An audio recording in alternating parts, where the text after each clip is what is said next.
ఇప్పుడే country delight యాప్ని download చేసుకోండి. Download the country delight app now.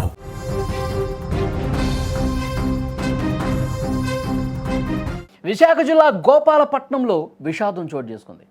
పెళ్లైన ఏడాదికే ఓ వివాహిత అనుమానాస్పద స్థితిలో మృతి చెందడం చర్చనీయాంశమైంది. ఆత్మహత్య చేసుకుందని భర్త బంధువులు చెప్తా ఉన్నారు. లేదు, అల్లుడే దారుణంగా చంపేశాడు అంటూ వివాహిత కుటుంబ సభ్యులు ఆరోపిస్తూ ఉన్నారు.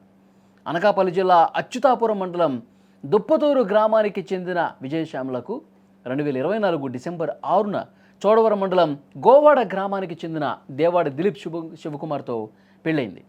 వివాహ సమయంలో 5 లక్షల కట్నం ఇచ్చారు, 1 ఎకరా భూమి ఇచ్చారు, 1,60,000 రూపాయలు విలువ చేసే ఒక 2 వీలర్, ఒక బైక్ ఇచ్చారు. 8 తులాల బంగారం, ఆడపడుచు కట్నం 1,00,000 సారే ఇచ్చామని శ్యామల తల్లిదండ్రులు చెప్తా ఉన్నారు. ఇదిలా ఉంటే ఆర్కిటెక్చర్ డిజైనర్గా పనిచేస్తున్న శ్యామల ఆదివారం సాయంత్రం ఇంటికి వచ్చింది. ఆదివారం రాత్రి 11 గంటల తర్వాత ఊరేసుకుంది. అదే సమయంలో ఇంటికి వచ్చిన దిలీప్ శివకుమార్ తలుపు కొట్టినా సరే తీయకపోవడంతో విరగ్గొట్టి వెళ్ళి లోపలికి వెళ్ళి చూస్తే శ్యామల ఊరేసుకుని కనిపించింది. వెంటనే కిందకి దించి అన్నావదనులకు సమాచారం ఇచ్చాడు. వారు వచ్చిన తర్వాత పోలీసులకు కూడా సమాచారం ఇచ్చారు. పోలీసులు ఘటన జరిగిన విధానం మీద ఆరా తీశారు. పోలీసులకు అక్కడ ఒక నోటు కూడా దొరికినట్లుగా సమాచారం ఉంది.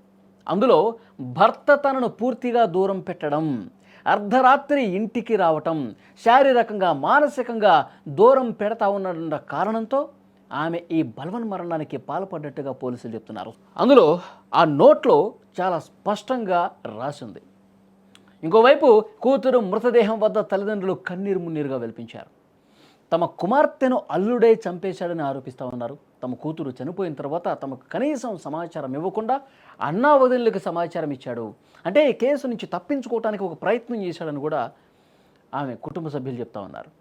వారు వచ్చిన తర్వాత పోలీసులకు చెప్పడం ఇదంతా ఒక ప్లాన్ ప్రకారం, ఒక పకడ్బందీగా పథకాన్ని రచించి ఒక ప్లానింగ్తో చేశారని కూడా వాళ్ళు ఆరోపిస్తున్నారు.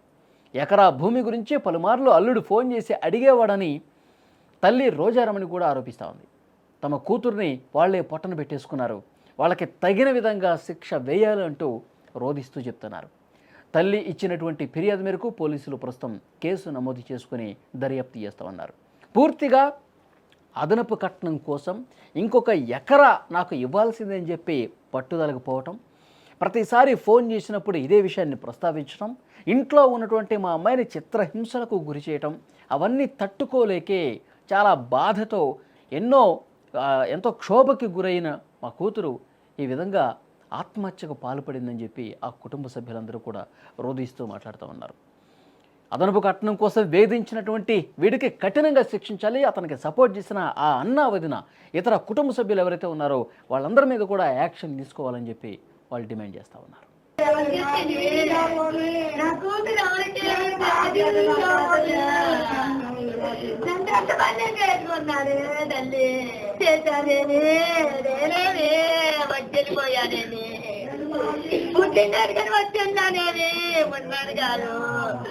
జాబ్ చేసుకుంటాడు కదా అనుకొని ఇచ్చాం, జాబ్ చేసుకుంటాడు తగ్గుకుంటాడు కదా అనుకున్నాను. కానీ ఎంత పని చేస్తాడు అని నేను అనుకోలేదు. ఆ భూమి గురించి అడిగాడు, ఆ భూమి గురించి పాస్బుక్ అవుతుందా కూడా అడిగాడు. అంతే అదే అడిగాడు.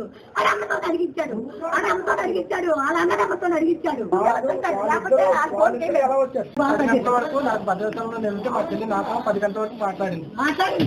మాట్లాడింది 1 గంటకి నాకు ఎస్ఐ గారి నుంచి సిఏ గారి నుంచి ఫోన్, మీ చెల్లి చనిపోయింది.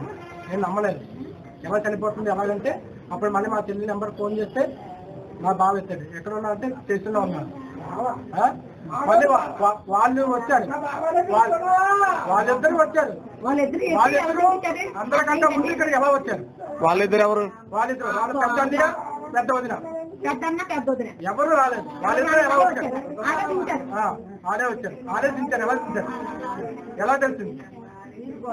ఒకవేళ చెప్తే ఆ అబ్బాయి ఫస్ట్ మాకు ఫోన్ చేయాలి కదా, మాకు ఫోన్ చేయకుండా వాళ్ళు పెద్ద వదిలేయండి, వాళ్ళు ముగ్గురు కలిసి చంపేశారని నాకు అనుమానంగా ఉందండి.